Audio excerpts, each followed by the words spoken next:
Olá, eu sou Babi Xavier e esse é o Deja Vu Podcast, que agora está no meu canal do YouTube, canal Babi Xavier, Babi com I, Xavier com X. E o Deja Vu também é com I. Ele é todo para você, personalizado, aportuguesado, Deja Vu com Babi.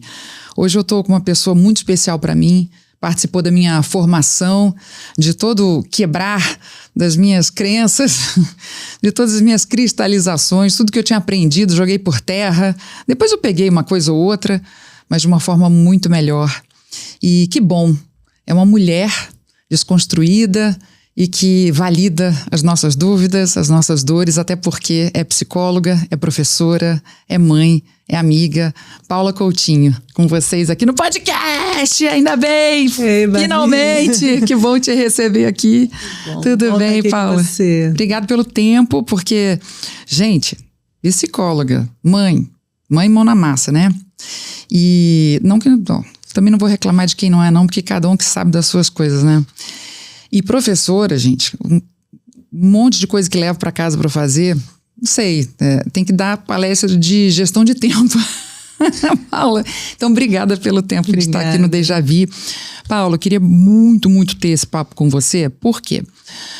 Desde o primeiro período lá na FAMAT de psicologia que eu tive aula com você, e eu vejo as mesmas reações dos alunos e alunas, assim, o povo chocado com as coisas que você estava trazendo. E trazendo nos próximos períodos também, a seguir, era só, assim, aprofundando. Não era mais do mesmo, porque a gente vai se transformando, mas por que as coisas ainda estão como estão?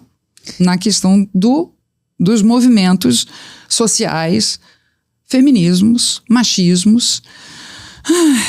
E eu queria muito que você explicasse pra gente por que o movimento do feminismo hoje, que são vários, aí eu queria também que a gente passasse sobre isso, por que ainda é tão combatido num sentido de, sabe aquela pessoa que não viu o filme e não gostou? Não foi na peça e não gostou? Não provou a comida, mas também não gosta? Fala, não gosto. Mas você nunca provou? Não, mas eu não gosto. Mas eu já conheci. Não, mas eu não quero, não gosto. O que acontece ainda com a ideia de que seja o movimento feminista ou os movimentos? Por que as pessoas combatem tanto ainda no século XXI? Então, para você entender isso, você precisa entender como é que são as relações de poder, né? Como é que o poder funciona. O que eu falo em sala de aula não tem nada demais, nada que as mulheres antes de mim não venham falando já há muito tempo, né? Mas o poder não abre mão do exercício do poder, né? As estratégias de exercício de poder e de manutenção das coisas como elas são muito sofisticadas. Então... A gente não percebe. E a gente vem e parece que já estavam lá. Não, isso sempre foi assim. É um cala-boca, né? A questão é assim, estratégias como a colonização, como o patriarcado. O patriarcado tem estratégias sinuosas, assim, ele é esperto, ele é capilar, né? Assim, o racismo. Então, são estruturas muito cheias de estratégias e de sinuosidades e sutilezas e capilaridades que vão entrando na vida das pessoas. E colocar isso em jogo significa colocar identidades em jogo, né? Especialmente identidades hegemônicas, identidade branca, identidade mulher é isso, homem é aquilo. Mexer nisso significa desamparar um pouco o que a gente acha que é verdade, o que a gente acha que é ser mulher, o que a gente acha que é ser um homem. E isso faz as pessoas ficarem muito angustiadas. Pois é, Simone de Beauvoir, quando falou não se nasce mulher, torna-se mulher... Chocou as mulheres, chocou até as feministas, né? Chocou uma sociedade, acho que nos anos 60, né? Na Europa, na França. E chocou ainda no ano passado ou retrasado, porque minha filha viu isso. Eu tenho DVD ainda, gente. Ainda tenho DVDs, a mídia, e ainda tenho o player, tá? Sou antiga, adoro, sou vintage, adoro. E aí eu tenho um DVD com algumas entrevistas de Simone de Beauvoir e contando um pouco da história dela e tal. Né? Tenho lá o Segundo Sexo, aquela bíblia zona lá, que aquilo lá já é uma... Né? Se dá com aquilo num sujeito... Já... Tô brincando, gente, tem que ler. E aí a minha filha gostou dessa frase e ela foi pensando sobre isso. Até porque foi acompanhando os meus estudos na faculdade. Por incrível que pareça, ela com 10, 11 anos entendeu isso. E aí quando ela botou no status do WhatsApp dela, que eu dei um WhatsApp, eu dei um telefone para ela porque ela já estava saindo com a minha mãe e minha mãe esquecia o telefone e eu ficava sem saber das duas. Então eu falei, minha filha, vou dar um telefoninho para você atender, porque vovó às vezes esquece o dela. E aí ela vai, entende a coisa do status, né, e tal, e coloca lá, não se nasce mulher, torna-se mulher. E o pai dela vem brigar comigo. Como assim? O que ela tá querendo dizer? Como que ela não é mulher? Né? E aí eu falo pra ela, olha, manda pra ele, né, esse artigo aqui, manda, né, porque eu não vou parar pra explicar. Mas aqui, a gente tá no déjà vu, aqui a gente quer falar, né, da forma mais palatável, mais simples possível, para que não aconteçam mais esses tipos de reação. Então, eu já sei por quê, mas eu queria muito que a gente tocasse nisso de uma forma mais simples. O que seria o ser mulher que a gente já dá como certo? E por que a gente não deve acreditar nisso e deve buscar a vida toda se tornar a mulher que a gente quer? Então, bom, eu vou precisar fazer uma retrospectiva aqui histórica para minimamente situar isso, né? Durante a Idade Média, por exemplo, o que se podia pensar era muito a partir do que a igreja permitia pensar, né?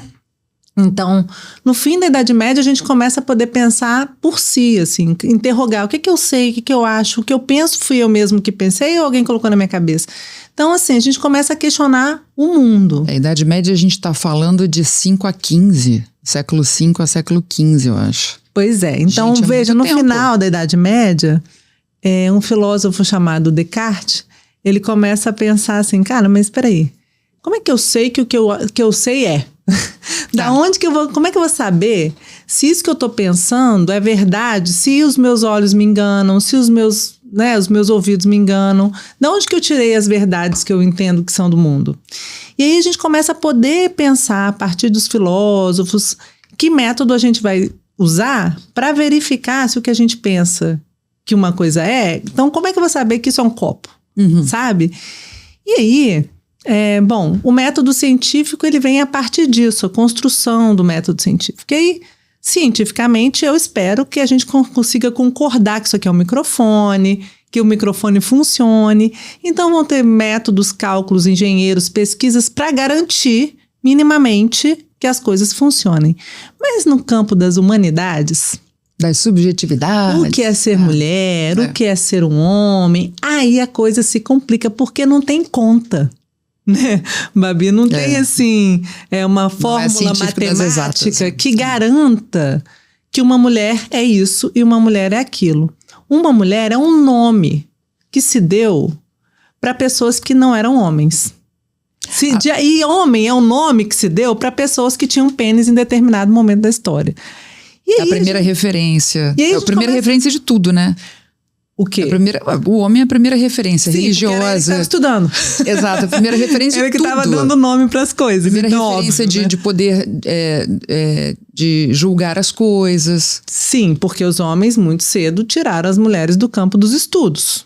Então eram eles que nomeavam as coisas. E nomearam assim, a partir da genitália, começaram a decidir que quem nasce com uma determinada genitália é isso, quem nasce com outra genitália é aquilo, e quem não nasce com nenhuma das duas genitálias, a gente opera e faz caber. É verdade, que hoje é o intersexo, né? Chamava-se na minha época de adolescente de hermafrodita, né? Tendo mais para um, mais para outro, ou internamente um aparelho, né? E externamente outro visual, né? E essas pessoas sofrem muitas violências e sofreram, porque a gente não sabe nem quantas são as pessoas intersexo, porque muitas pessoas são operadas também.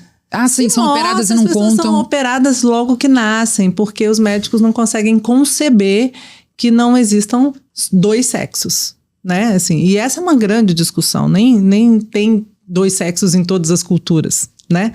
Então, no campo das humanidades, as nomeações foram o que determinaram, assim, bom, isso aqui é um homem, isso aqui é uma mulher. Influenciado por quê? Por ciência, por número, por cálculo? Não, por cultura. Por igreja, pela cultura do lugar, pelo pensamento daquele que nomeou. Lembrando que a igreja é o que o homem faz, né, gente? A gente não está falando aqui, Deus é maravilhoso.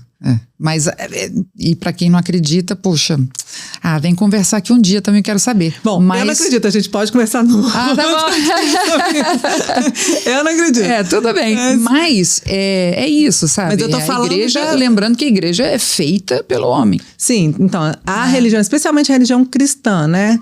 Que é a religião do nosso colonizador, e que começou a nomear o mundo, dizer, bom, vai lá, isso aqui é um homem, isso aqui é uma mulher, homem é assim, assim, assado, mulher é assim, assim, assado, e isso influenciou a ciência. Então, os pensadores, os cientistas, durante muito tempo, precisavam provar cientificamente a inferioridade da mulher.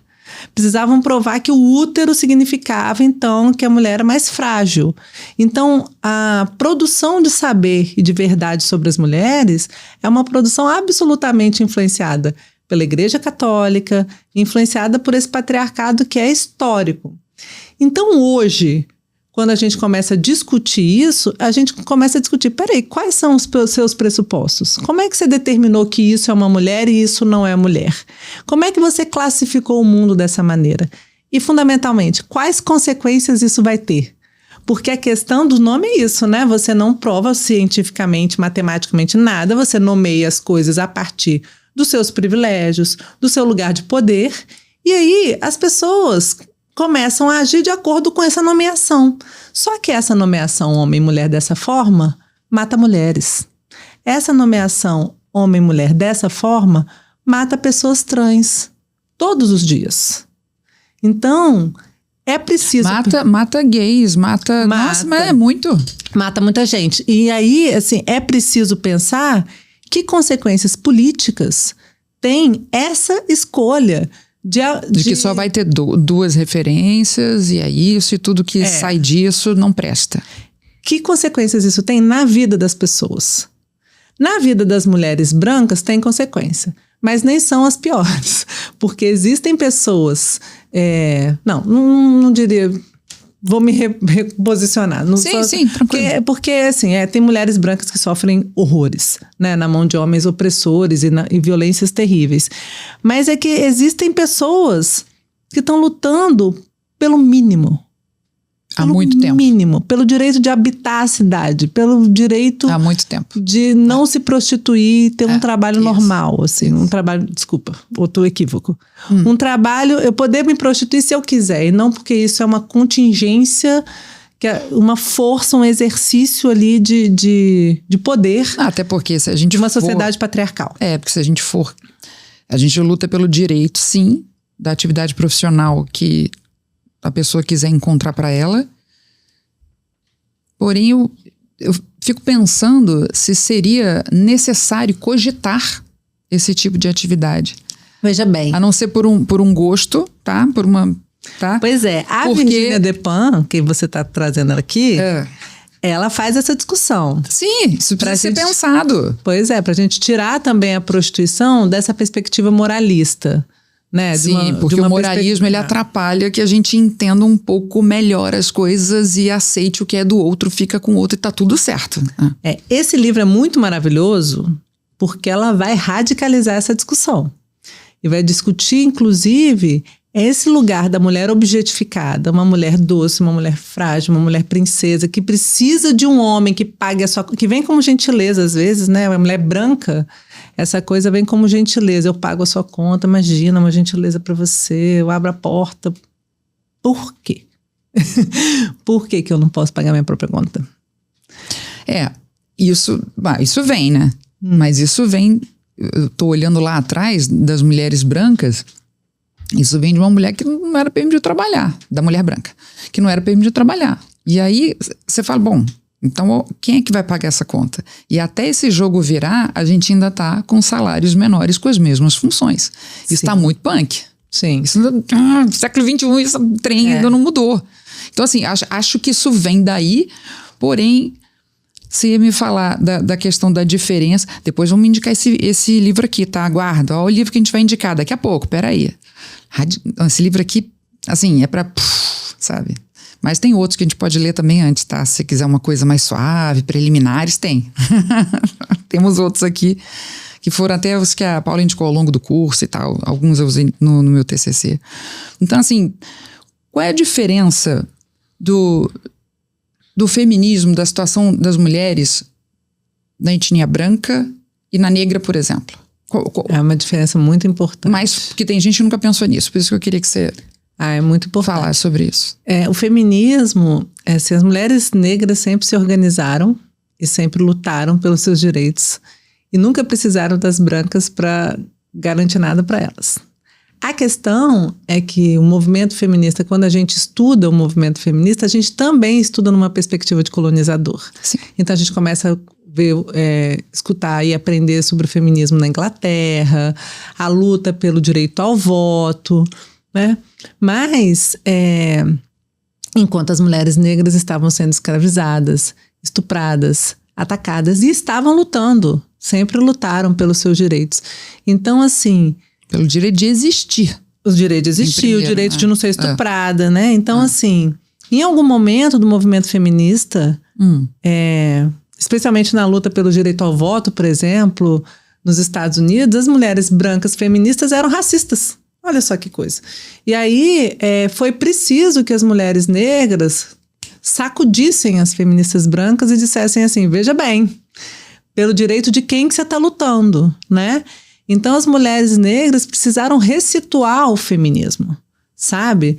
Para mostrar que, por exemplo, essa história de que a mulher foi tirada do espaço público era verdade para um grupo de mulheres. Uhum. Essa história de dizer que as mulheres eram frágeis é uma verdade para um grupo de mulheres.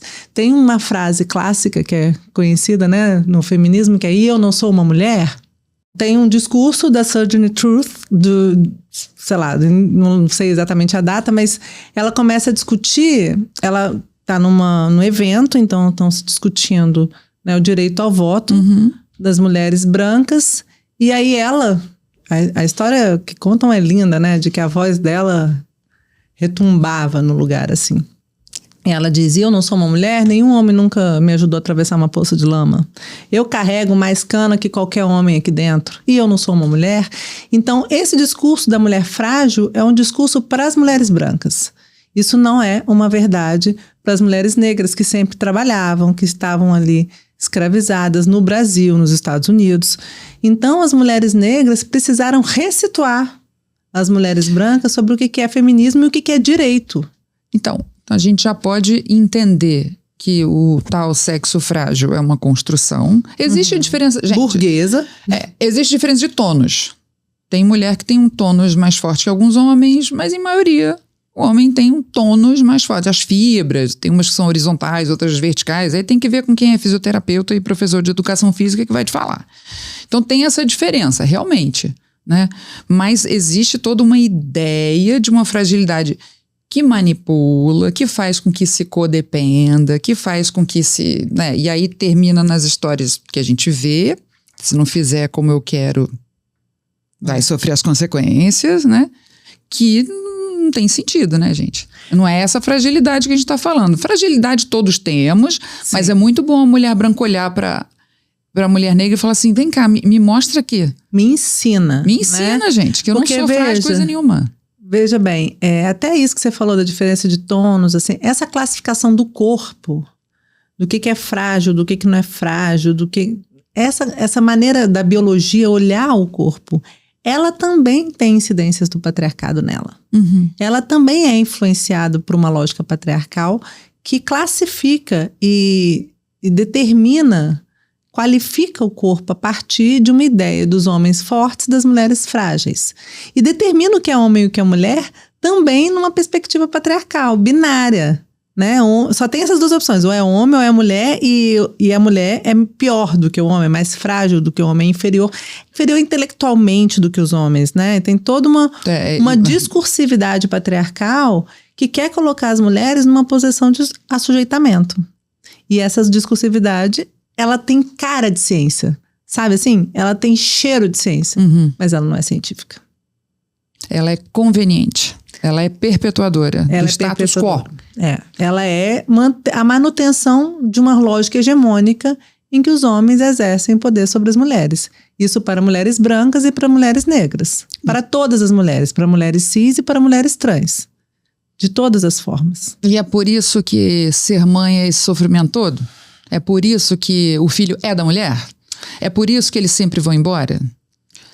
É por isso que, se a gente não tiver rede de apoio, a gente não consegue avançar nos estudos, na carreira, não consegue nada? É por isso que a ex-mulher sempre só quer dinheiro e ela está tentando ali a pensão? É por isso que muitas mulheres desistem da pensão alimentícia e falam, tá, vou fazer... Babi, é por isso até, você sabe, porque aí você está falando de coisas que a gente sofre. Vamos ser mais provocativo e falar coisas que a gente não sofre, que a gente se beneficia dessa conversa. Opa, tem benefício? Me conta. Mas, algumas mulheres vão achar que tem, assim. É. Porque intuição de mãe. Não, porque gente. mãe que sabe. Porque mulher é cuidadora nata. Porque mulher é cuidadora nata. Não, gente, a gente aprende na pancada mesmo, gente. A gente aprende na pancada da vida, né? A gente aprende no perrengue da vida. Tem uma psicanalista conhecida minha, amiga minha, chamada Danusa Afgan, que tá, inclusive, tem um texto dela no livro que tô organizando, que vai ser lançado em julho.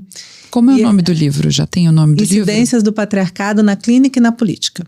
Ah, qual que é a editora? CRV. Tá bom, porque a gente vai querer, né, anunciar aqui, gente. Então, fique de olho em junho pela CRV Incidências do Patriarcado na Clínica e na Política. Na clínica e na política. Pois é, a Danusa, ela defendeu agora a tese de doutorado, e a tese de doutorado dela é sobre luto das mães. E aí, ela faz uma discussão muito interessante, que é assim, dizem, né, na psicanálise dizem muito isso, assim, que o luto da mãe é infinito. Qual mãe? Por quê? Aí ela começa a fazer essa discussão, assim, de uma maneira brilhante, que é assim, por que o luto do pai não é infinito? O que aconteceu? É biológico? Será? Por que contingências sociais, políticas, fez com que a mulher tenha ficado nesse lugar da que ficou com o luto infinito? Será que não é porque essa divisão nunca é igual? Não tem sido igual na nossa sociedade? Aí tem, mas eu tenho um amigo que eu acordei de uma... Sabe, sempre tem alguém para contar um caso de um amigo que acorda de madrugada. Eu não concordo, aí fala uma exceção. Eu super ajudo, né? Eu super ajudo não, gente. Tá bom, mas não, hegemonicamente... E por que não permitem ao homem, se ele quiser, de ter esse luto infinito como pai? Pois é, sim. Porque também é uma cultura que é chata também, o cara não pode nada, porque... Exatamente, porque esse luto é da mulher, né? Você não é tão homem assim? Pois é, então assim, essa coisa da maternidade ser uma dádiva, uma coisa que só as mulheres experimentam, as mulheres cis, né? Ainda tem isso. E aí... Isso aí aceita a maternidade na mulher que se vê como mulher, de preferência heterossexual. Heterossexual, cis. Então tem toda uma influência dessa binaridade, né, da heterocis normatividade. É uma norma. Ser heterossexual, ser cisgênero, ser branco, tudo isso é exercício de poder hegemônico. Então, quem não é branco, quem não é cis, quem não é heterossexual, precisa se organizar. Precisa se organizar para conseguir combater essa lógica hegemônica. Precisa estar na luta. Sabe? Porque senão, não vai ser no amor. Porque branco, porque homem, porque pessoas cisgêneras não abrem mão dos seus privilégios no amor. É na luta. Então, e é uma luta cruel, porque é uma luta que vai dizer, as mulheres negras dizem muito isso, nossa, como vocês são agressivos, nossa, como vocês são violentos. O opressor não tem problema em ser violento. Mas quando o oprimido se organiza, aí fica todo mundo muito chocado, porque as pessoas negras são violentas, porque as pessoas, sabe, assim, porque é muito difícil as pessoas abrirem mão dos seus privilégios. E aí quando você diz que os alunos ficam muito em choque com as coisas que eu digo, porque primeiro que você vai desconstruir aí algumas identidades, eu sou uma pessoa branca, eu sou uma mulher, eu sou um homem, e aí eu começo a dizer, é homem só por quê? Porque... Quem te falou que você é homem? Aí ela fala, você é uma mulher. Eu sou? Quem te falou? Não, te tirou que eu sou uma mulher. Essa é a primeira coisa que uma pessoa tem que ouvir para começar a pensar.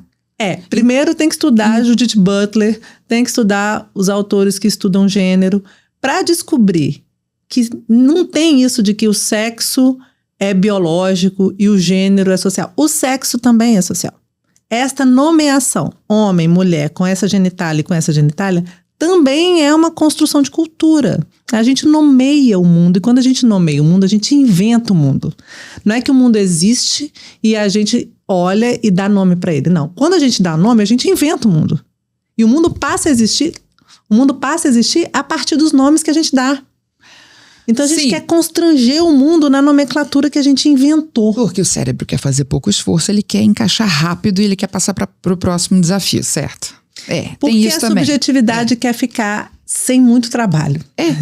E aí você quer encontrar um lugar de conforto, no sentido de amparo. Só que o amparo, né, e vamos falar um pouquinho de psicanálise, esse lugar de suposto amparo é sempre um lugar muito estreito. Quando você deixa ruir as suas verdades, isso te causa angústia, mas isso te movimenta. Exatamente. Isso te faz ampliar o olhar. Gente, crescer dói. E por que não expandir? Exatamente. Por que não crescer? Eu vou te falar que eu só lido com um homem desconstruído nas minhas relações profissionais, né? Até meu amigo também, claro, né? Porque eu não vou perder de ter uma pessoa dessa como amigo, que é o meu assessor, que é o Guilherme Couto. Tem namorado dele, tal. O dia que ele não quiser também, eu já falei isso pra ele, Guilherme, namora quem você quiser. Ele, não, mas eu quero namorar a Gabi. É bonitinho. Achei fofo isso. Porque é isso, né? A gente vai falar aí das dores, né? Que tem isso que é o homem e o que é uma mulher, mas tem... Outro dia eu postei uma... Bom, mas então ele é a única pessoa desconstruída que me rodeia. Naquela coisa de você, as 5 pessoas mais próximas, aquelas coisas. É a única, porque de família, de pai da minha filha, é todo mundo construidaço num patriarcado que não quer conversar nada. Nada. Então eu desde 12 anos sou chamada de feminista porque as coisas assim quando a gente fala de white people problems, né, os problemas brancos, né, que é sem tirar a dor, né, gente, mas perto de outros, enfim, a gente tá falando sobre isso aqui porque perpassa.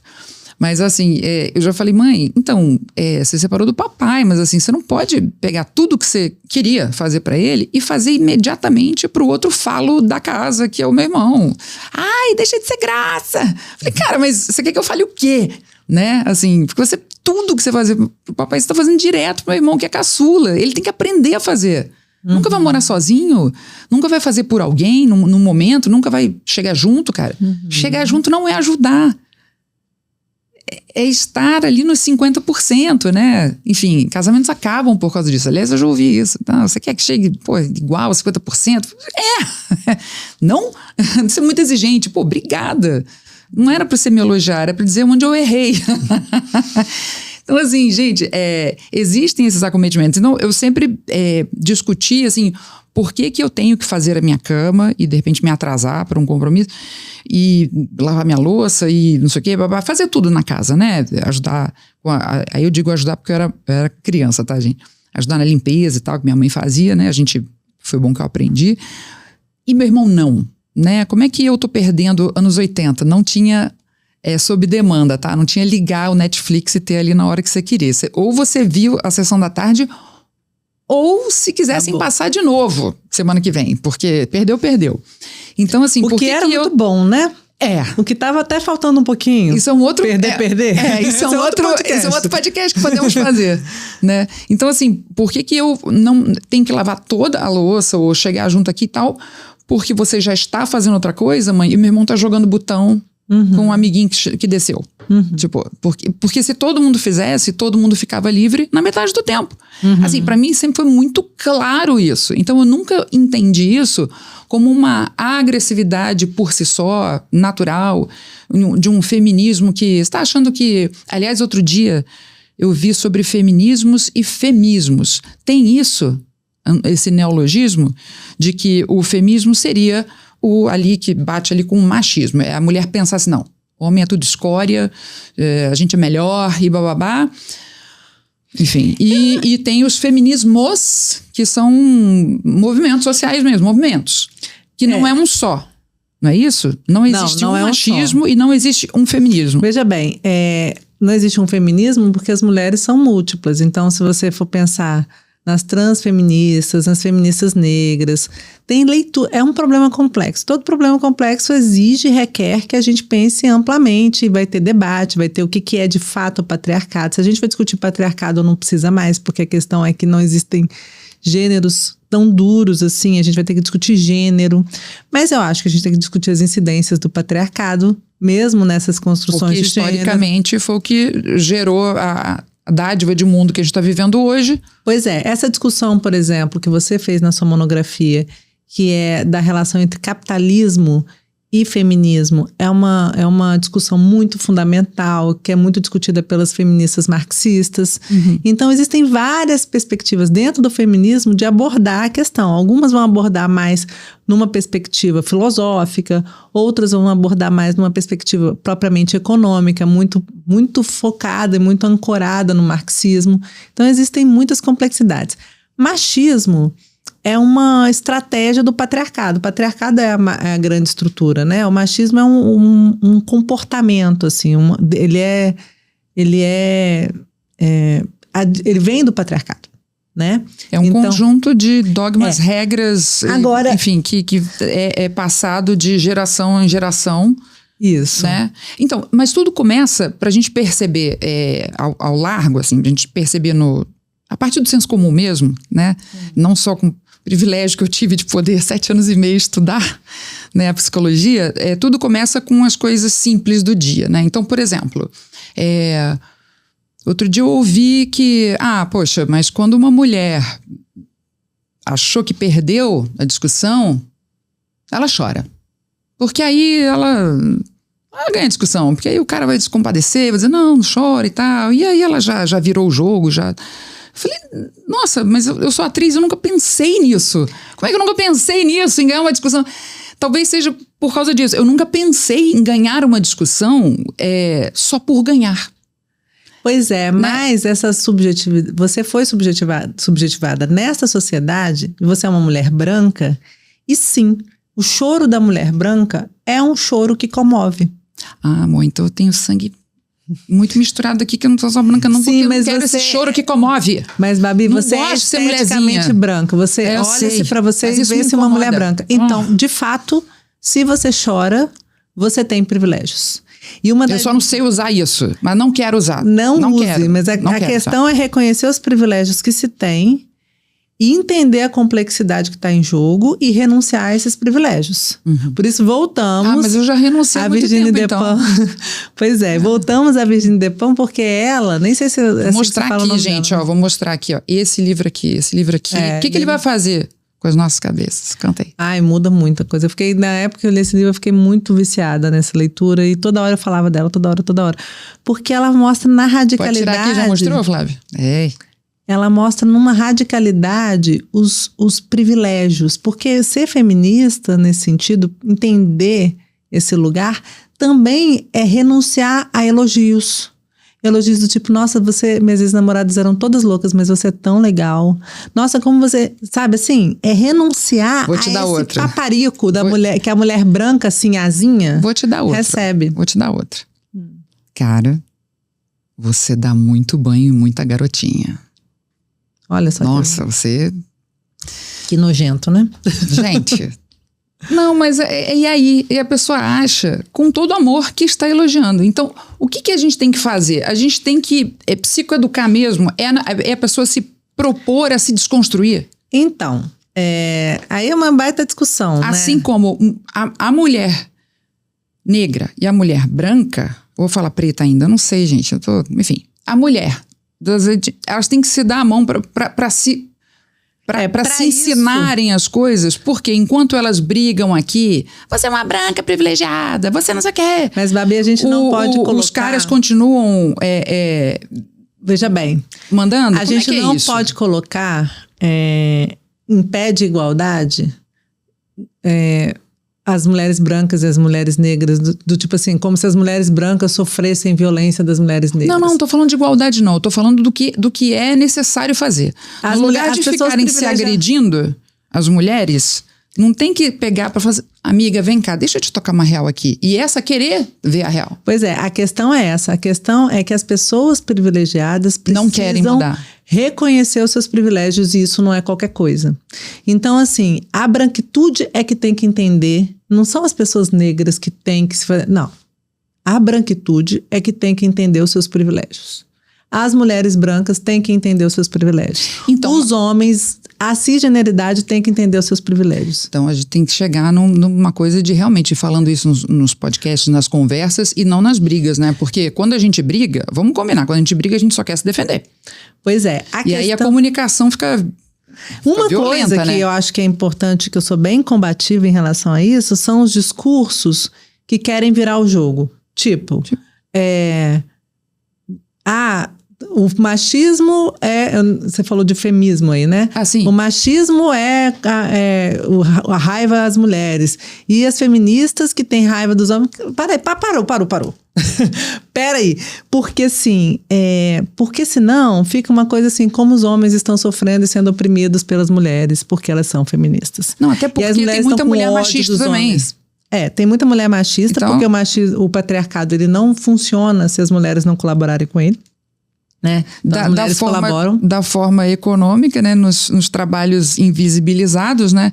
Aliás, isso foi uma coisa... E não é isso, assim, as mulheres colaboram com ele quando elas criticam outras mulheres, quando elas falam mal do corpo da outra mulher, quando ela fala que não é amiga de mulher, quando de várias maneiras sutis no cotidiano, uma mulher pode colaborar com o patriarcado. Eu posso colaborar com o patriarcado, você pode colaborar com o patriarcado de maneiras que a gente ainda não percebeu, porque ele é tão enraizado que a gente precisa ficar acordando todo dia, prestando atenção nisso toda hora. Eu vou dormir como anjo hoje, gente, porque o que a Paula tá falando eu já não faço. E se fiz, olha, eu devia estar muito louca, porque muito fora da minha casinha, porque jamais competi por alguém que tá com outra pessoa, tipo... jamais, assim. Uma mulher, eu jamais competi pela atenção, tipo, fulana se acha, mas olha aqui, ó. Me deu uma atenção aqui, ó. Não, mas como assim? E criticar outras mulheres. E falar assim, não votar em mulher. Por exemplo. Nossa, não votar em mulher não existe. Não votar em mulher. Gente, eu vou movimentar muito nessa cadeira aqui nesse podcast. Se você vai olhar os cargos políticos, é um monte de homem. E aí a gente tem mulheres negras disputando eleições. E as pessoas não votam nas mulheres negras. Vão dizer o quê? Não estão preparadas? Vão dizer um monte de coisas. Não, assim, não falam de nós. Por que os homens não podem ser solidários à causa das mulheres negras? Podem, mas não vão saber fazer essa discussão. Não vão conseguir pensar em políticas públicas como elas pensariam. Então, assim... Não votar em mulher é um exemplo clássico de como as mulheres podem colaborar com o patriarcado. Porque na medida em que você não vota nas mulheres, as leis começam a ser votadas e pensadas por homens. Homens que acham que o lugar da mulher é em casa. Homens que acham que a maternidade é o que podem dominar o corpo das mulheres e podem decidir se elas têm filho ou não. Muito grave. São essas pessoas que vão determinar, fazer leis, entendeu? E aí isso é na micropolítica. Por exemplo... Seu namorado está, o seu noivo, seu amor, sei lá o que, está em viagem e tal, e lá ficou com outra pessoa. E aí você descobriu. Aí você faz o quê? Você até termina com ele, porque você é uma pessoa moderna, mas você fala o quê da outra mulher que foi com ele? Ela é uma piranha. Ela é uma vadia, ela não sei o quê. Ele é o quê?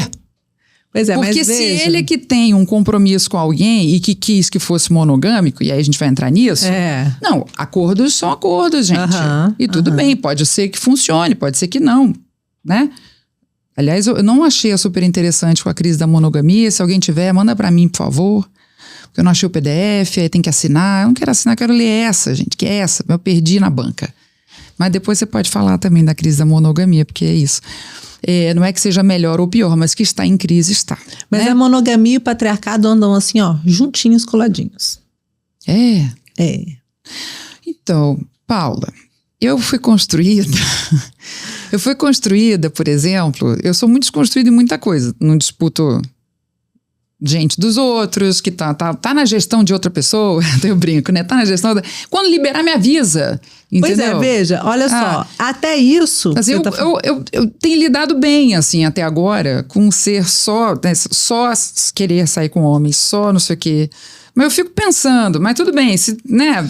Mas Você acha que é um machismo também, assim, você só se apaixonou por uma pessoa igual a você, né? Nesse sentido, né? Considerada igual a você, por outra mulher, porque você se desiludiu com os homens. Isso é muito sexista também, né?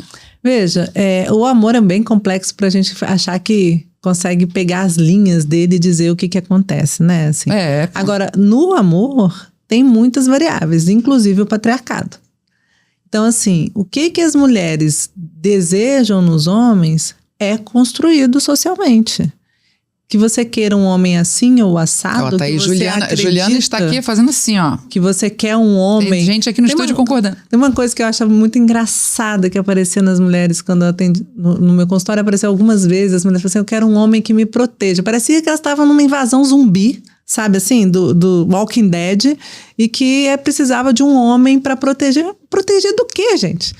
Na verdade, a gente, antes disso, tem que querer políticas públicas que nos permitam andar pela calçada. Pois é, mas se você... a gente vai falar do pelas ruas, né? Que foi pra edição.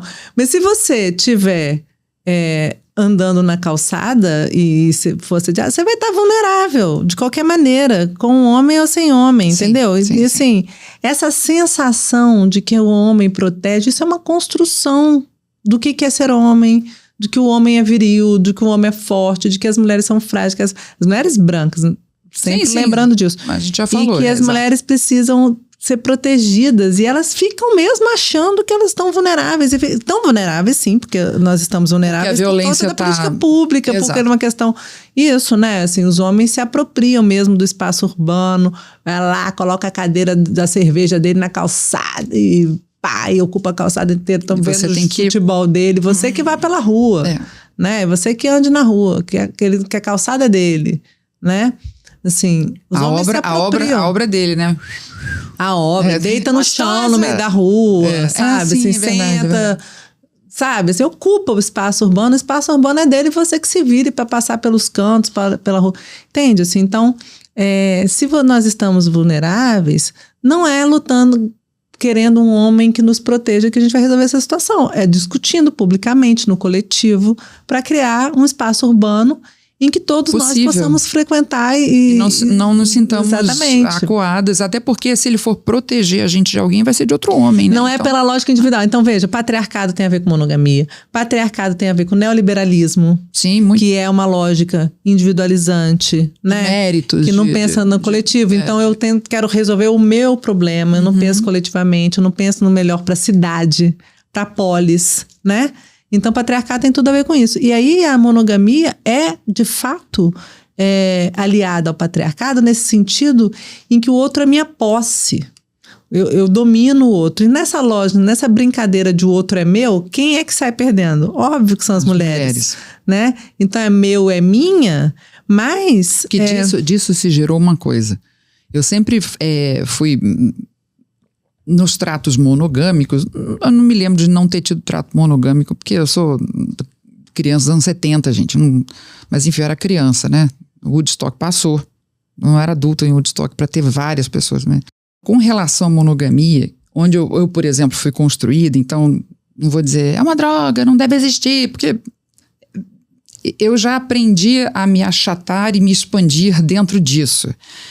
As mudanças, bom, são bem-vindas, mas nada radical, porque muita calma nessa hora que eu sou suave. Mas tem duas questões aí. Quando você, num mundo construído dessa forma, ainda patriarcal, ainda estruturalmente imposto, né, assim, que seja monogâmico para a questão de se entender documentações, quem é filho de quem tem bens com quem, né, porque isso tudo tem um porquê, né, da organização social. Tem duas questões aí, que a gente vai considerar o problema de sair com outras pessoas e não falar, né, o problema de furar um combinado de uma monogamia, são dois, que são muito reais, assim. Um são as ISTs, porque você tem uma relação de confiança, todo mundo já fez teste, todo mundo convive, todo mundo já se cuida, já pegou uns hábitos de saúde, ou não, mas todo mundo, ou já tem uns anticorpos ali, mas enfim, não ficam doentes mais entre si. E aí, essa pessoa, mulher, homem, enfim, uma pessoa dessa dupla, tá? Sai geral e não usa proteção, porque usar proteção também tem os preconceitos sobre usar camisinha e outras proteções, isso pode trazer ISTs. Então, isso gera um problema de saúde. E o outro problema são filhos fora daquela relação. Isso também é um negócio que, como é que vai dar conta disso, sendo que você vem construindo, não estou dizendo que eu estou dizendo qual é o problema de uma monogamia que, na verdade, é uma fachada, tá? Pois é, mas isso é o que eu estou dizendo. Pois é. Entende? A questão é que esse é o problema. Antigo. Esse é o problema. Então, quando diz assim, você é contra a traição, eu falei, olha, a questão é, ela vai gerar ISTs e ela vai gerar, possivelmente, crianças que não tem nada a ver com isso, fora daquela relação. E aí? Pois é, mas sim, se toda vez que você quer que a coisa seja de um jeito, aí você quer forçar a barra para as pessoas fazerem um acordo que não tem a ver com o que elas vivem, com o que elas desejam, com o tesão delas, o que vai acontecer é isso. Isso não tem a ver com não monogamia.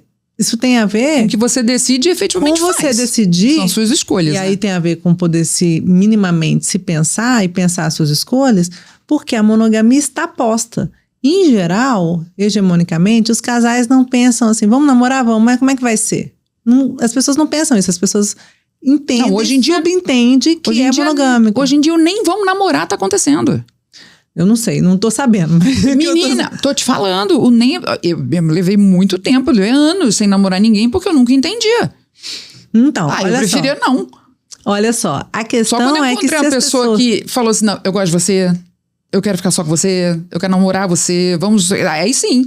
Pois obrigada. Mas, Babi, mas olha só, eu falei isso outro dia pra uma moça, falei assim, mas você já entrou na loja, a moça falou, esse vestido tá horrível, tira a vendedora? Seria bom. Nunca, mas nunca me aconteceu. Então, tá vendendo uma situação. Um homem chega e fala assim, eu gosto de você, mas eu gosto de um monte de gente. Aliás, os meninos agora falam, os meninos mais que repensaram a situação. Mas, em geral, hegemonicamente, o homem não fala assim, olha, eu gosto de você, mas você não é a mais especial da minha vida. Eu tô a fim de ficar com outras pessoas também, eu quero estar com você, mas olha, não existe isso, dar mais especial. Existem pessoas e relações múltiplas. Mas hoje em dia as pessoas têm mais coragem de dizer isso. Mas por que estão criando as meninas ainda como você tem que ser especial para alguém? O seu sexo tem que ser com alguém especial, que vale a pena nesse sentido. Ainda estão criando as meninas assim porque isso é o patriarcado. E porque o patriarcado é estrutural. Vai ter uma rota de colisão. Elas vão sucumbir isso tudo, vão ouvir essas... Que aí vão virar sandices. Nunca criaram os meninos assim. Tá vendo como é que a monogamia e o patriarcado se colam? As meninas, historicamente, né, hegemonicamente, não todas as meninas, mas são criadas, olha, você vai encontrar alguém especial, olha, você tem que transar com uma pessoa que você ama. Mas os meninos toma essa Playboy aqui e deu mole, você pega. Não, vai pro... Os meninos são criados para serem predadores. Vai pra JJ Seabra, vai pra desculpa, gente. Pois é, os meninos são como é que fala o nome disso? Casa de atendimento com final feliz. Eu não sei, vai pra... Vou ser antiga, vai pro bordel. Né? A questão... Tem gente que fala, até hoje, eu tenho amigos que falam, amigos inclusive mais novos que eu, falam, Babi, meu tio, cara, levou a mim e o meu primo, e a primeira vez foi assim. Eu falei, e aí? Não, nunca mais voltei, né? Pô, nada a ver. Que bênção ouvir isso, né? Assim, nesse sentido, né? Os meninos são criados para serem predadores. Até hoje, ainda, né? Assim. E as meninas não. Então, a monogamia começa a ser complicada aí. Porque você não vai bater essa conta. Meninas, não vai fechar essa conta. Então, assim, monogamia tem a ver também com o aprisionamento das mulheres. Tem a ver com essa mulher que cresceu e foi criada para ficar esperando na prateleira ser escolhida e eleita por um homem. E aí ela já começava nas danças, né? As meninas todas sentadinhas e os caras que têm que buscar. Pois é. E aí, se o cara quer uma outra mulher, quer alguma coisa do desejo, que na criação dos homens foi autorizada, eles podem desejar. A gente não pode desejar outros caras. Pois é. Não pode. E aí, o que essa menina entende, assim, né? O que hegemonicamente as mulheres entendem? Porque a outra é mais bonita, porque a outra é mais legal.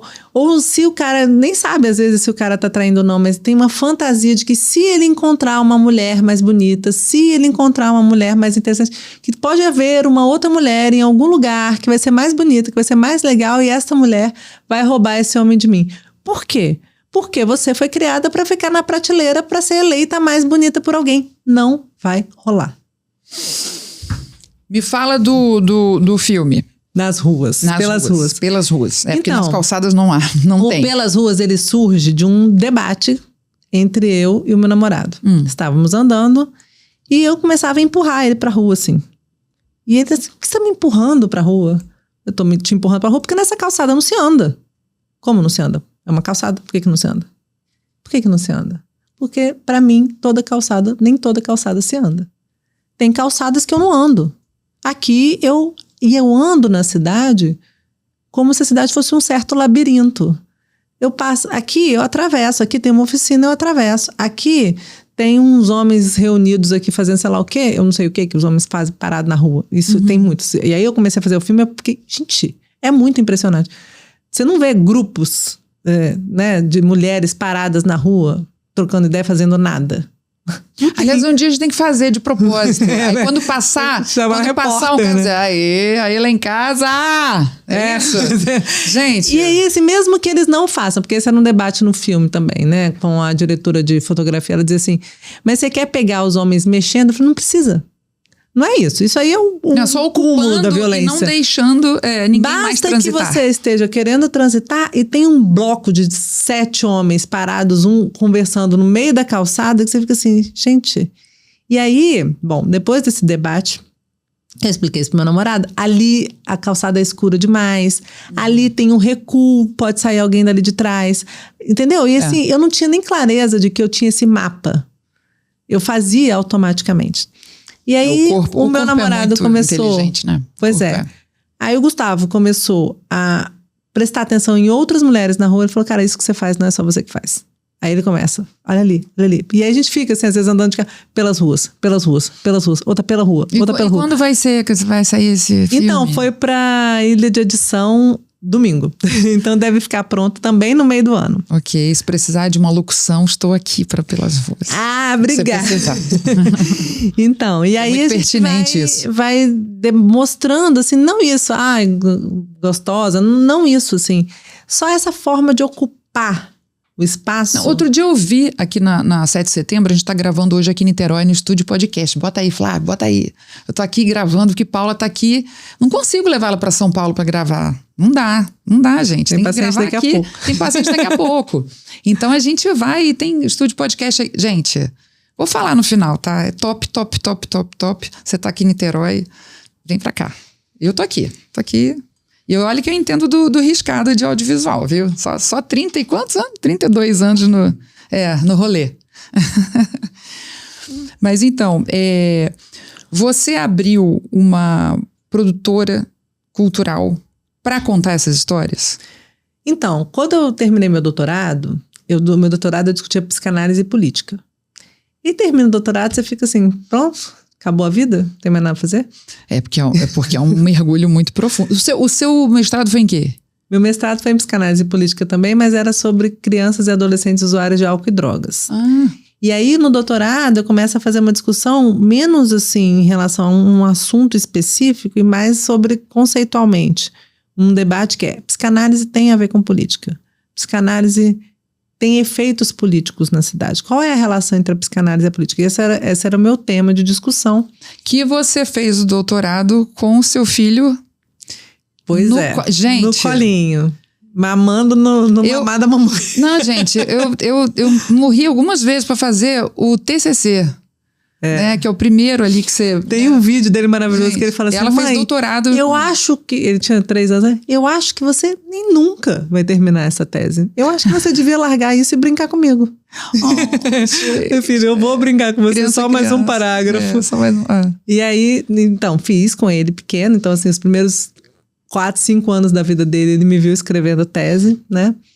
E aí, no final da tese, quando eu começo a pensar a articulação da psicanálise com a política, isso me leva ao movimento feminista. Porque eu entendo, como mulher branca, né, assim, mas eu aprendi isso com as feministas lésbicas, tem essas também que é uma discussão importante, né?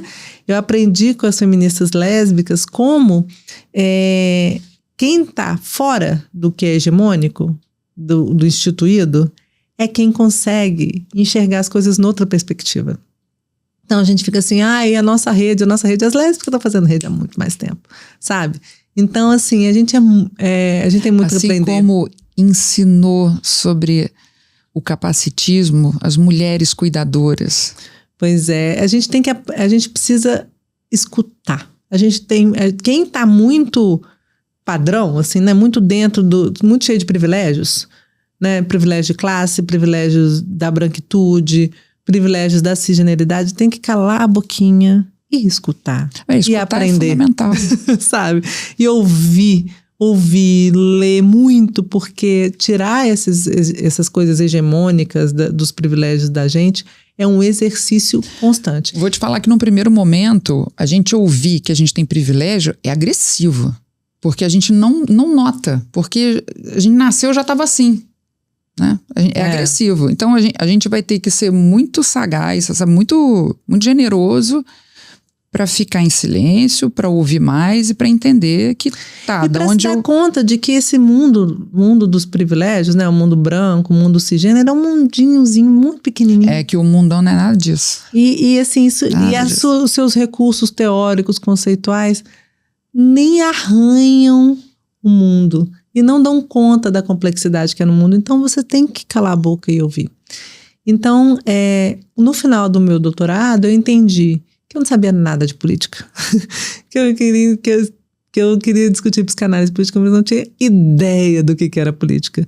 E aí eu fui me aproximando das feministas, das lésbicas, das negras, e fui aprendendo com gente que vive a política, das mulheres trans, né?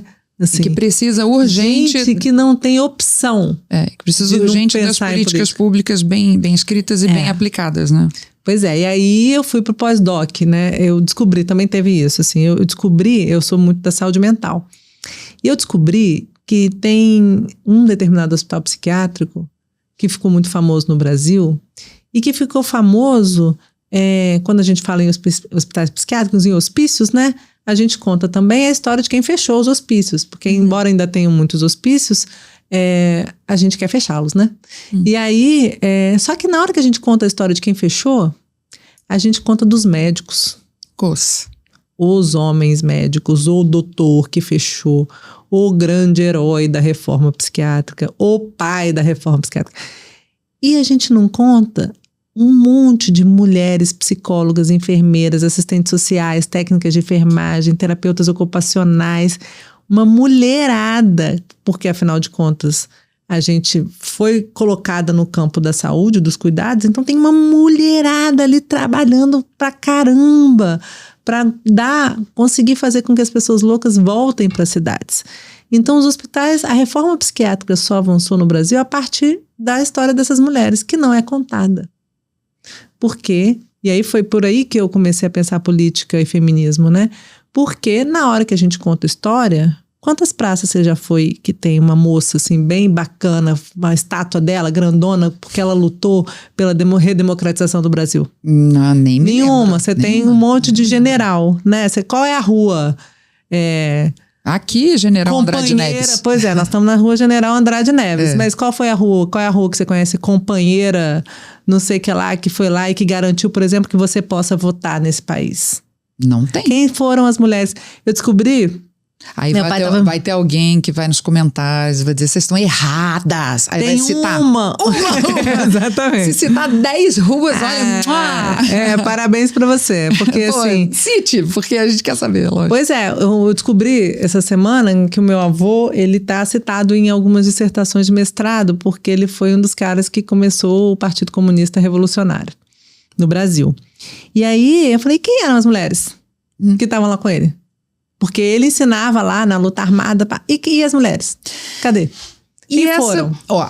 Partindo então da micro de novo. Exemplo simples. Hoje eu tô simples. Porque a Paula já traz todo o não simples pra gente pensar, mas vamos alinhando. Trabalhos invisibilizados. Lado invisível da economia, tá? O que acontece? Eu ouvi a frase que assim, a longevidade do homem está no casamento. A longevidade da mulher, longevidade mesmo, saúde, ficar mais tempo vivo, tá? A longevidade da mulher está nas amigas. E aí eu comecei a pensar sobre isso, porque isso foi matéria, foi pesquisa e tal, faculdade tal, nos Estados Unidos e tal. Eu fiquei pensando nisso. Falei, gente, realmente, quando a gente fala de jornadas de trabalho, em que muita gente não considera que todo trabalho de casa seja um trabalho... posso falar o que eu faço, tá? Já pude muito contratar pessoas, mas nem sempre, né, gente? Porque a vida é isso. Então, eu levo muito uma vida de meter a mão mesmo. Então, eu sei o quanto tempo eu perco nesse sentido. Que eu tô lá fazendo todos os trabalhos para manter, né, um lar para mim e para minha filha, né? Bacana, limpinho, né? Que a gente não vá ficar dodói, que a gente possa habitar, que a gente queira habitar, que a gente queira, né? Fiquei pensando nisso. Então, a longevidade... Aí foi dito em matérias assim. A longevidade do homem está no casamento e a longevidade da mulher está nas amigas. Aí isso, eu fiquei pensando com a Miriam Goldenberg, que é antropóloga e faz uma pesquisa longa sobre a velhice, e ela disse que, pesquisando, os homens quando ficam mais velhos, ficam na fase idosa, eles querem ainda continuar alguma coisa que lhes pareça o trabalho. Uhum. Né? Mas eles pensam muito, ela tem visto que eles querem muito a família também, porque ficaram muito tempo fora, né? Uhum. Então eles agora querem também, assim, um propósito de vida. Então ele vai trabalhar ali meio período, vai fazer alguma coisa, de repente que nem ganhe, mas que organize alguma coisa, que ele se sinta, né, organizando ali aquele social, ou participando. Mas ele também quer a família. E a mulher, quando fica mais velha, quando vai entrando, né, na fase idosa, ela não quer isso. Ela quer viajar, ela quer sair para dançar com as amigas, ela quer ir ao cinema, ela quer ir ao teatro, ela quer o carteado, ela quer... Né, quer... E aí, para você ver, né? Prende-se em 200 mil jornadas as mulheres e os caras só trabalhando, não sabendo nada das casas, e aí não tem a cumplicidade. É difícil você montar uma cumplicidade se você não tem os acontecimentos em comum. Pois é, né? A questão... E aí, quando mais velhos, cada um também vai querer uma coisa diferente. Como é que vai ser? Vai ser um bando de idosos separado? Pois é, essa é a questão. Também? Veja, não tem problema nenhum ser um monte de idoso separado também. Não, mas não seria se juntassem nas coisas que podem fazer juntos desde sempre, gente. Pois é, porque tem várias questões aí, né? Uma é essa coisa das mulheres hoje cada vez menos, ainda bem, mas muito dedicadas à família enquanto... como únicas organizadoras da família, né? E aí, quando envelhecem, não querem mais saber de família. Querem viajar com as amigas. Por quê, né? Deviam ter viajado com as amigas a vida toda. E por que não viajaram? Porque passaram a vida dedicadas àquela construção heterocis normativa, de que o lugar da mulher é na família. Essa estrutura de família. Qual família? É essa família burguesa, é essa família papai, mamãe, filhinhos. Não, isso quando tá casada, porque se você for ver aí eu vou dizer desde as mulheres negras, né, que aí foi dado uma matéria que falou que a maior parte dos lares... As mulheres que comandam. Pois é. Solo. E aí, tudo bem, aí a questão é que se as mulheres conseguissem, né, dar conta dos seus lares e tiverem... Aí tem mil questões, né, desigualdade social. Sim. Que é uma questão, né, assim...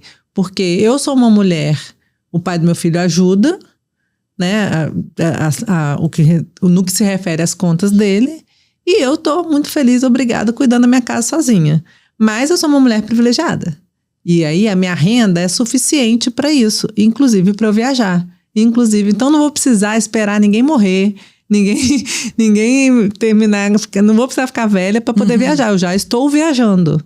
Eu já estou fazendo o que eu quero. Por quê? Porque eu tenho este privilégio de ter nascido branca, numa família de classe média que me possibilitou ter uma profissão. E também essa consciência, Paula. E também essa consciência, porque vai ter um monte de branca que não. Pois é. E isso me impressiona bastante, né? Que ainda tem muitas mulheres que E que vão atacar as outras se fizerem. Tá viajando sem... que está aprontando e tal. Tem isso, né? Infelizmente. Mas então, veja como a coisa a monogamia entra aí. Também, né? Nesse lugar da mulher como sujeitada a este homem. E a Silvia Frederic fala muito nisso, né? De que os homens, o patriarcado... Cadê ela aqui? Ela tá aqui, mas... Tá aqui, tem um deles aqui. Hoje a gente tá indicando vários livros, tá, gente? No livro dela, do Caliban e da Bruxa... Não, não é Caliban e a Bruxa, não. Foi? Sim. Qual que é o livro? Alguma coisa da bruxa, esqueci o outro livro dela. Que ela conta a história da fofoca. E como que os homens foram nomeando o contato das mulheres de fofoca, que é uma maneira de desqualificar a conversa feminina. E aí dizer que a conversa entre homens é uma conversa bacana e a conversa entre mulheres é fofoca, como se fosse uma coisa pior, menor. E aí tem uma máscara horrorosa que se colocava nas mulheres. E caças bruxas. Mulheres e caças bruxas, exatamente. Tá. E, gente, essas leituras são de ouro, tem que ter em casa, tem que fazer reuniãozinha com a galera, para poder ler juntas e debater. Pois é. Né? E aí ela vai dizer, assim, como essa estrutura de desqualificar as mulheres, de rivalizar com elas, né? Isso vem de muitos anos e faz com que as mulheres percam os laços.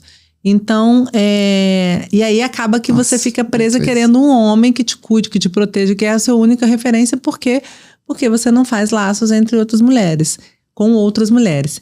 E aí... Exatamente, os homens têm o futebol, têm o tudo, né, assim, de coisas, o carteado e tal.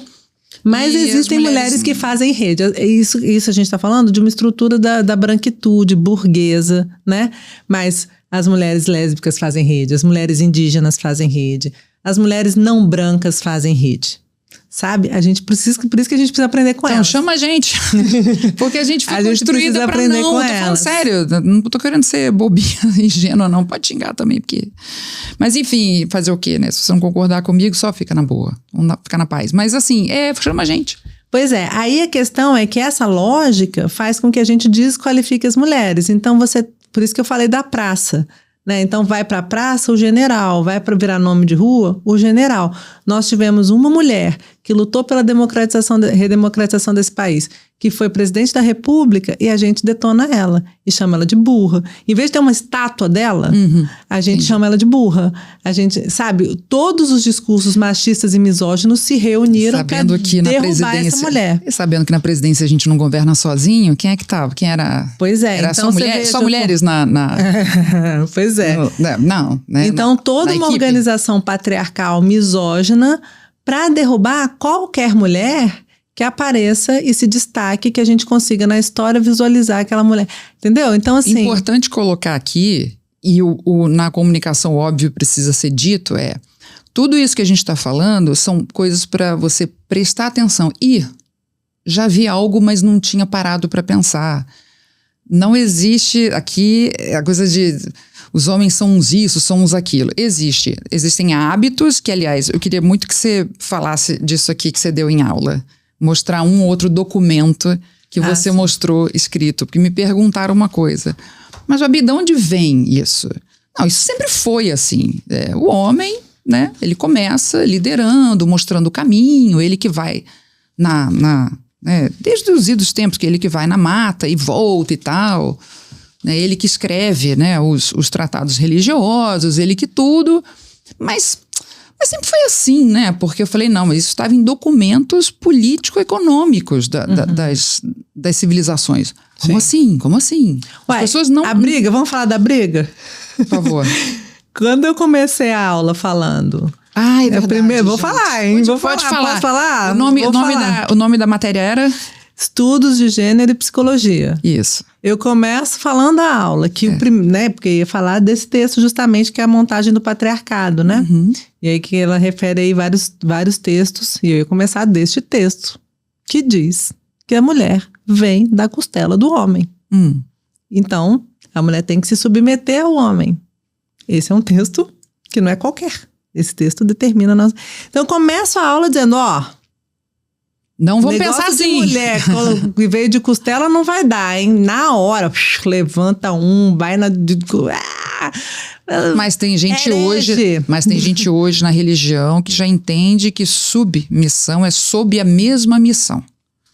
Eu não tenho nada de religião, Babi. Não, eu frequento. E aí eu vou frequentar os que dão voz.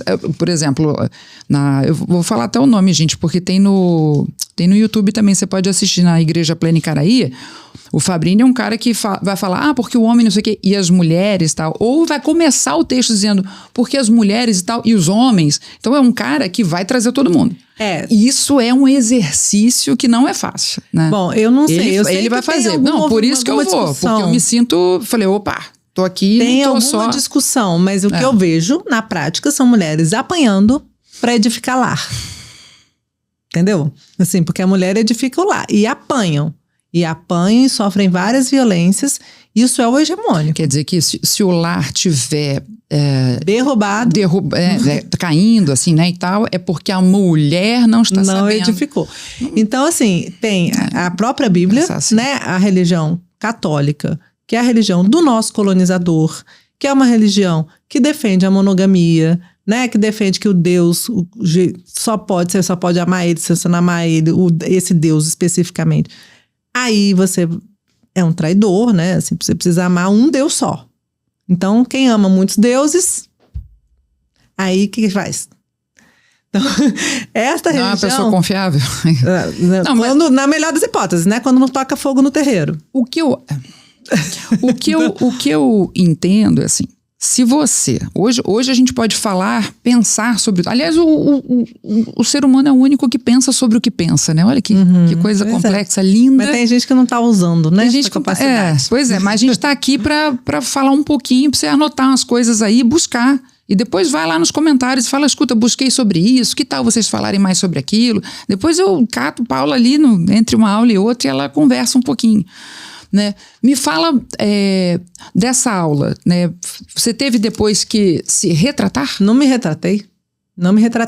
Inclusive nem estou mais na instituição, mas não me retratei e não vou me retratar, porque a Bíblia e a religião católica é uma religião que fortalece o patriarcado e a monogamia aliada ao patriarcado. A não ser, eu não sei porque eu não sou católica, mas eu já fui católica, mas eu tive eu vou até falar aqui por quê. Eu era católica, minha mãe era batista, mas não influenciou, falou, vocês vão frequentar o que vocês quiserem e tal. E aí eu fiz encontro de adolescentes com Cristo, aqui no Engar, inclusive, morava aqui, primeira etapa da minha vida que eu morava aqui em Niterói.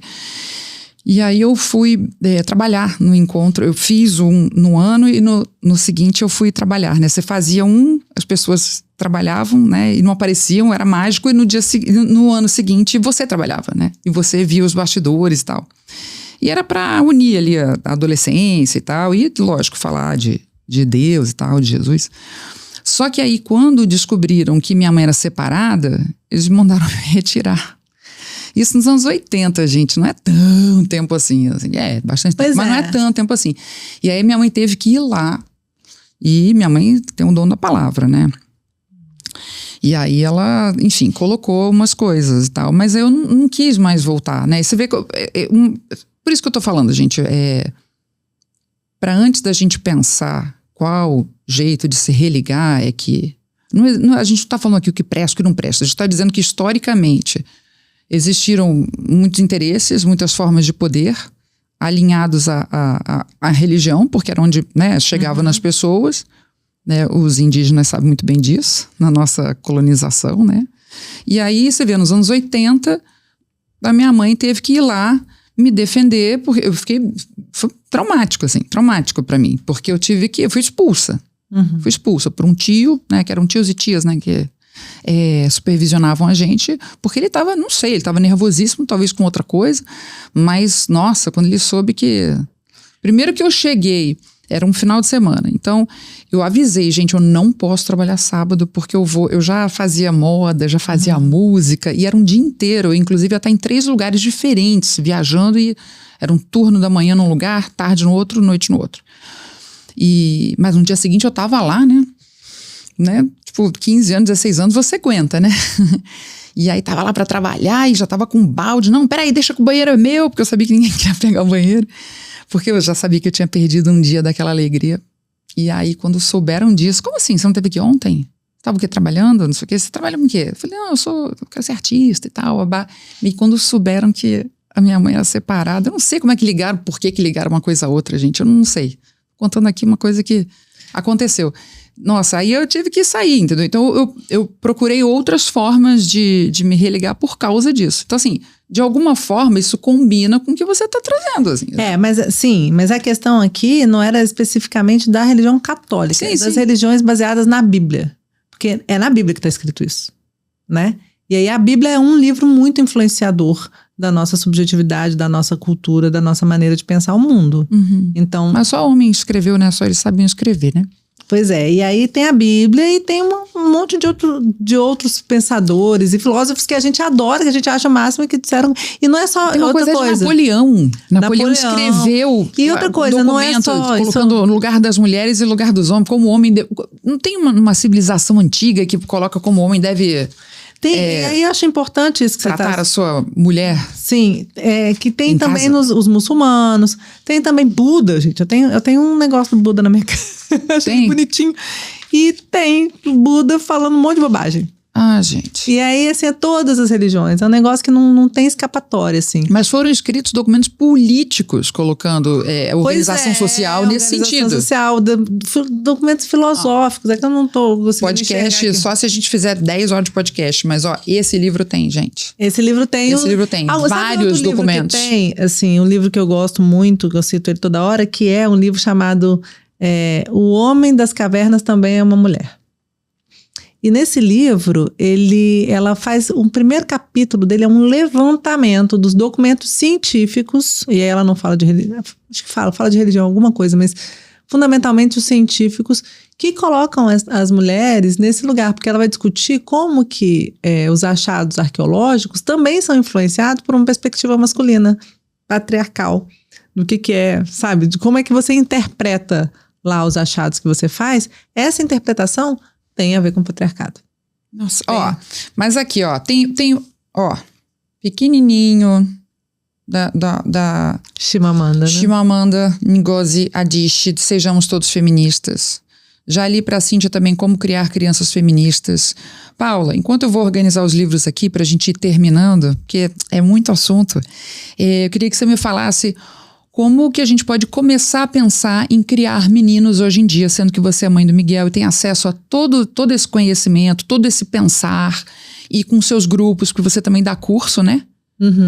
Como é o nome do curso? Lar de Ar. Lar de Ar. Procura na internet, tá? Lar de Ar. Ainda não, já vai estar. Tá, mas aí a gente vai dar o meu Instagram tem. O Instagram da Paula aqui no final, para você procurar o curso dela, porque online você pode participar também, para começar a pensar isso. Como é que a gente pode melhorar? Gente, na verdade não é para mostrar ninguém melhor do que ninguém, mas para entender que as práticas que são os desdobramentos de hoje estão matando pessoas.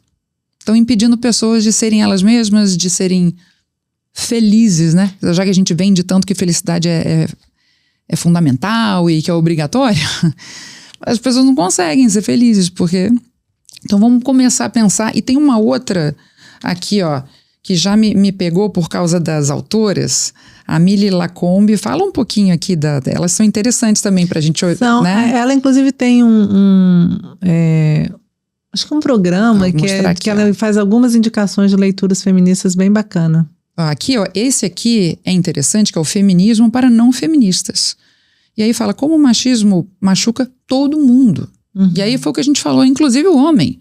Aliás, Regina Navarro Lins, que é psicanalista, né, quando escreveu os volumes dela, da história do amor, né, e tal, que ela vai desde das cavernas até agora, ela fala essa cultura extremamente opressora para os homens, inclusive, né? É que ninguém quer admitir, mas é. Então, oprime aqui, expurga ali. Em quem? Na mulher mais próxima, enfim. E aí a gente poderia continuar debatendo noite adentro, mas é isso, como o machismo machuca todo mundo. Então, de repente, essa é uma leitura aí para começar também. Tem várias leituras legais. Se vocês quiserem, a gente escreve nos comentários depois para vocês pensarem assim, eu gostaria de começar, eu gostaria de dar de presente para uma pessoa e tal. Essa aqui, por exemplo, Pô Preciado, gente, maravilhoso, né? Maravilhoso. Eu tenho um livro do Preciado chamado Eu Sou o Monstro que Vos Fala. Eu super recomendo que se comece por ele. Ele é um baita um baita escritor e um baita pensador, assim, dessa discussão de gênero que a gente vinha conversando no começo, sabe? De que quem que inventou que homem é isso, que mulher é isso? Paul Preciado e Judith Butler, né? Que são pensadores são dois autores que... E que, embora eu seja psicanalista, eu leio e tento dialogar com esses pensadores. Tá certo. Então, bom, vamos chegando ao final do Déjà Vu, mas só porque você tem que jantar, ou só porque não sei o que você está fazendo, depois você me conta o que você estava fazendo quando você estava ouvindo o Déjà Vu. Por favor, elegância, tá, gente? Pode falar a real, mas elegante, tá? Eu tava... Por favor, né, gente? Vamos segurar a onda. Eu pensei em várias coisas aqui que não posso falar. Eu tava quando eu tava ouvindo vocês no Déjà Vu. Estava fazendo amor. Coisa linda. Não precisa, a gente bota uma música. Foi um prazer ter você aqui, Paula Coutinho. Obrigada. Eu só não peguei ainda a resposta de uma coisa, Flávio. Como ser mãe? Uma missão para o super editor Flávio do Estúdio Podcast.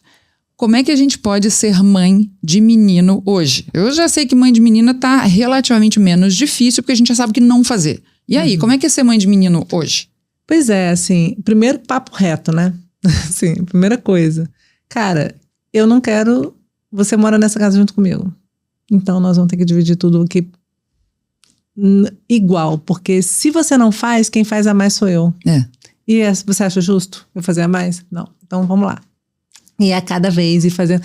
E aí as coisas vêm da rua, né? Vêm da escola, vem... Outro dia o porteiro falou: tá sentindo frio nada? Homem não sente frio, né? Aí ele: mãe, homem não sente frio? Eu falei: filho, um monte de gente vai te dizer o que homem é, o que homem não é. Você pode nem ser homem. Então, assim, cara... O que homem é, o que homem não é uma descoberta que você vai ter que inventar. Não tem o que homem é, o que não é. Você vai precisar inventar. Você quer ser homem? Que homem que você quer ser? Isso é uma descoberta, porque também não está posto para mim que ele é um homem, né? Ele era uma criança, ele é uma criança. Ele ficou, aí ele tá assim, eu não posso sentir frio, então... Ele falou assim, não, mãe, eu acho que eu sou um homem, mas assim, eu sinto frio. Então, claríssimo. Assim, o que é um homem é uma construção. E poder dar para o seu filho a possibilidade de experimentar, de se experimentar na vida sem esses aprisionamentos de gênero, que a gente precisa primeiro se desconstruir, né, e prestar atenção neles, para a gente poder permitir que a pessoa só seja. Porque ela que vai menino, escolher. Entendeu? Assim, ela que vai viver a vida dela, é isso? Qualquer coisa. E aí as pessoas vão dizer coisas na rua, né? Vão dizer, isso não é coisa de homem. E aí? Daí? Você vai fazer o quê? Você quer fazer o que não quer fazer? Você quer rebolar ou não quer rebolar? Isso é uma coisa de um homem segundo o que quem acha que o que é homem. Né? Pois é. O que eu converso muito com meu filho é isso. Meu filho, só seja. Faz o que você quiser. E se é homem, se não é homem, isso é outro papo, cara. Vive a vida, experimenta seu corpo do jeito que você gostar, do jeito que for te fizer feliz. É isso que eu tento. Que aí os outros ensinamentos vêm junto, né? O ensinamento de não pisar na cabeça das pessoas, de não ser, né? É isso.